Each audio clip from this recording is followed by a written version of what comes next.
Olá, turma. Boa tarde, tudo bem?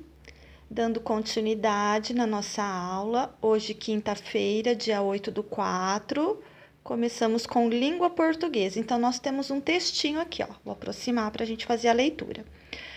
Hoje a mata está em festa. Todos estão a comemorar, pois o pardal e a pardoca resolveram se casar. O padrinho e a madrinha foram o zangão e a abelha que vieram de carona com o carneiro e a ovelha.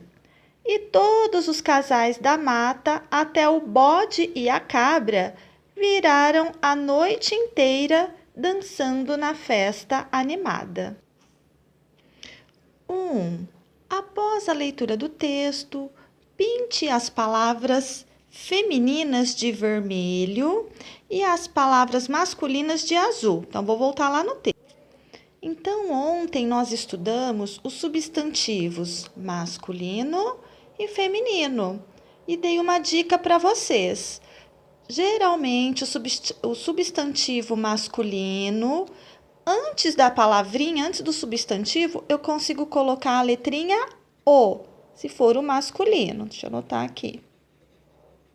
E se for o feminino, eu consigo colocar a letrinha A.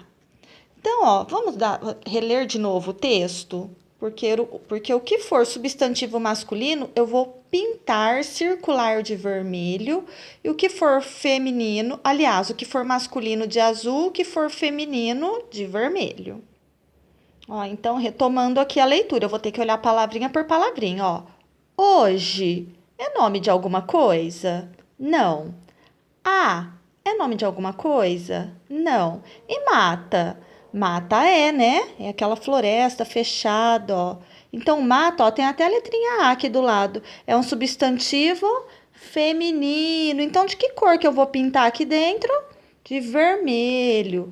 Continuando. Está é nome de alguma coisa? Não. É nome de alguma coisa? Não. E por aí vai. Ó, vou fazer um masculino aqui para vocês observarem, ó.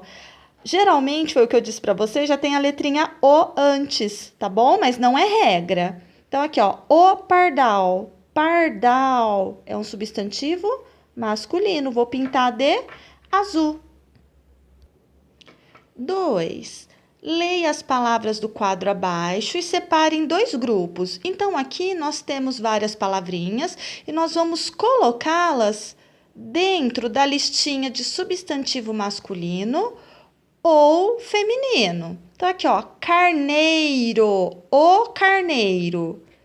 É masculino, né? Então, eu vou vir aqui e vou escrever carneiro. Deixa eu pegar qualquer outro aqui, ó. Cabra. A cabra. Eu não posso falar o cabra. Fica esquisito, né? Ó, cabra. Venho aqui e anoto a palavrinha cabra aqui. Se quiser, as palavrinhas que vocês forem anotando, pode riscar, ó. Cabra já foi, risca. Carneiro já foi, risca. Tá bom? Só para não confundir, se quiser. Agora, história. História. Da África para o mundo. Os primeiros migrantes. Quem são os migrantes mesmo? São as pessoas que mudam de cidade, de país. De onde viemos? Como surgiu a vida na Terra? De onde vieram os primeiros seres humanos? Essas questões são feitas há muito tempo e ainda na atualidade, ainda nos dias de hoje, provocam várias discussões. Em busca de respostas, pesquisadores estudam os vestígios, os restos, né, deixados pelos primeiros grupos humanos. Os mais antigos desses vestígios foram encontrados na África. Por isso, muitos cientistas acreditam que o continente africano é o berço da humanidade. Então, que restos que nós podemos encontrar desses povos? Quase nada, né?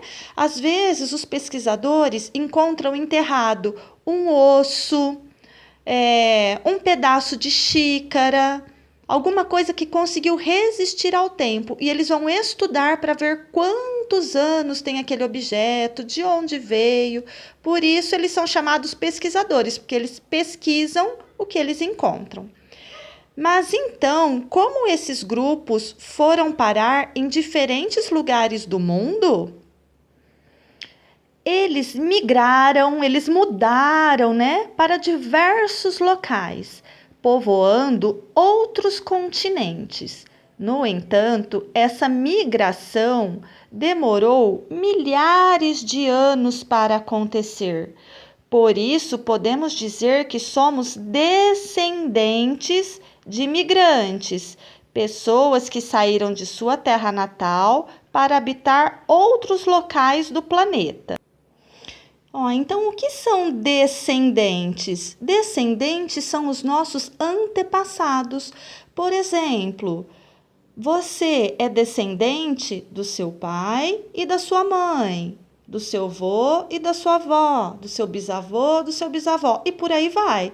Mesmo que a gente não conhece essas pessoas. Pode acontecer, Eles já terem falecido e a gente não conheceu. Mas nós somos descendentes dessas pessoas. Foram essas pessoas que deram origem às pessoas que estão hoje em dia no planeta. Isso é ser descendente. O modo de vida dos primeiros humanos. Inicialmente, os seres humanos viviam em pequenos grupos. Eles eram nômades. Isso significa que não tinham uma morada fixa.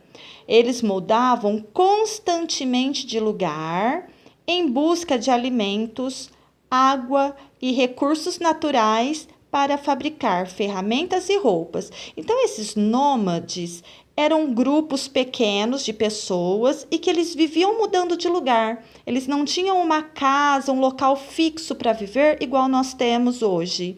Eles estavam sempre em busca de lugares que tinham bastante água, bastante recursos naturais. O que é isso, recursos naturais? Então, os recursos naturais são os recursos que vêm da natureza. Por exemplo, uma terra boa para plantar, água limpinha para beber, minérios na terra, minerais. Então, tudo que vem da natureza são os recursos naturais. Tá? Então, aquela turma naquela época eram nômades por conta disso. Eles estavam sempre buscando melhores lugares para sobreviver.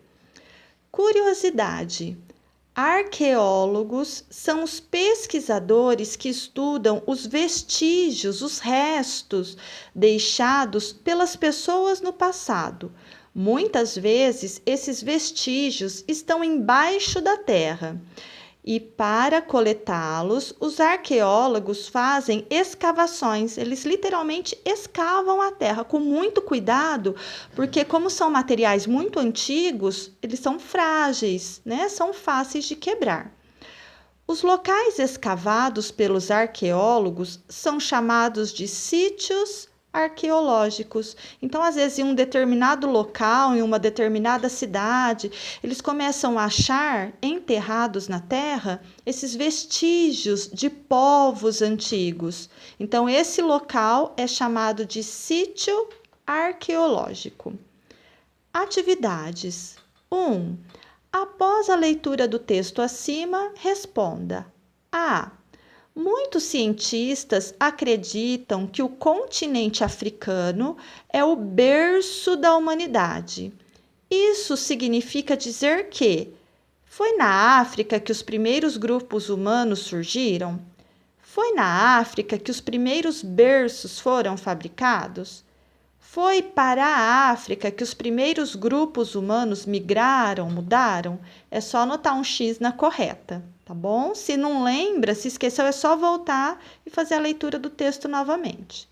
2. Complete a frase abaixo usando as palavras do quadro: vestígios, arqueólogos e humanos. Então, os o quê? Os vestígios, os arqueólogos ou os humanos? Conseguem descobrir informações sobre os primeiros grupos. Grupos do quê? Uma dica que eu dou: coloquem as palavrinhas de acordo com o que vocês achem. Terminando de escrever, leia a frase para ver se ficou com sentido. Porque às vezes pode ser que ela ficou esquisita. Se ela ficou esquisita, tá estranha, significa que tem alguma palavrinha errada, tá? No lugar errado. Aí apaga e troca de lugar. Agora, geografia. Unidades de federação. Quem lembra o que significa unidade da federação? Eu disse na aula passada, unidade da federação é a mesma coisa que estado, né? Se alguém perguntar assim para você, que estado da federação você mora? Qual é o estado que você mora? Estado de São Paulo, né? Porque Badibacite, o município de Badibacite fica dentro do estado de São Paulo. Então, unidade da federação é a mesma coisa que estado. Cada unidade da federação tem um governador, então cada estado tem um governador. Qual é o nosso governador atual? Quem lembra? Ele aparece quase todos os dias na televisão. Ele se chama João Dória.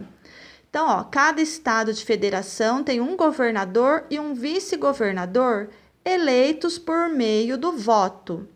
Eles são responsáveis por sua administração por um período de 4 anos, podendo ser reeleitos por mais 4 anos. Então, o governador eleito, o governador que administra o estado, ele foi escolhido pelo povo, né, através do voto nas eleições, e ele permanece no poder por 4 anos. E se ele quiser se reeleger, ele tem que se candidatar novamente e ganhar as eleições. As pessoas precisam votar nele. Os eleitores, que são as pessoas que votam nos políticos, elegem seus governantes para que estes, por meio de políticas públicas nas diferentes áreas, saúde, educação, transporte, segurança, habitação, construção de estradas, desenvolvimento da agropecuária, de indústrias, entre outras, administrem a unidade da federação, o estado, visando o seu desenvolvimento. Então, olha por que é importante nós termos um governador. Ele tem que tomar conta da saúde, da educação, do transporte, da segurança e por aí vai, do estado todo. Tudo bem? Voto no Brasil. No Brasil, o voto é obrigatório a partir dos 18 anos de idade, mas aos 16 já é possível votar.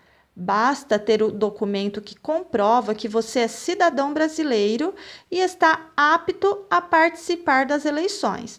Então, quando a pessoa faz 18 anos, ela é obrigada a votar, tá bom? É um dever dela como cidadão.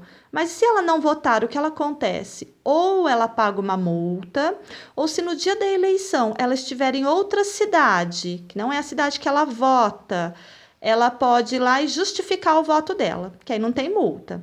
E a partir dos 16 anos, a pessoa vota se quiser, tá? O voto não é obrigatório. A partir dos 18 já é obrigatório.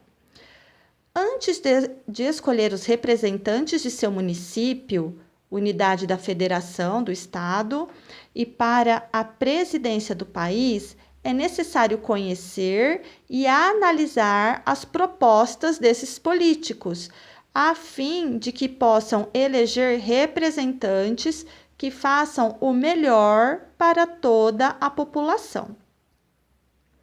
Atividades 1. Qual é a atividade realizada pelo governador e pelo vice-governador de cada estado? Então, qual é a obrigação? Qual é o trabalho deles? O que eles precisam fazer?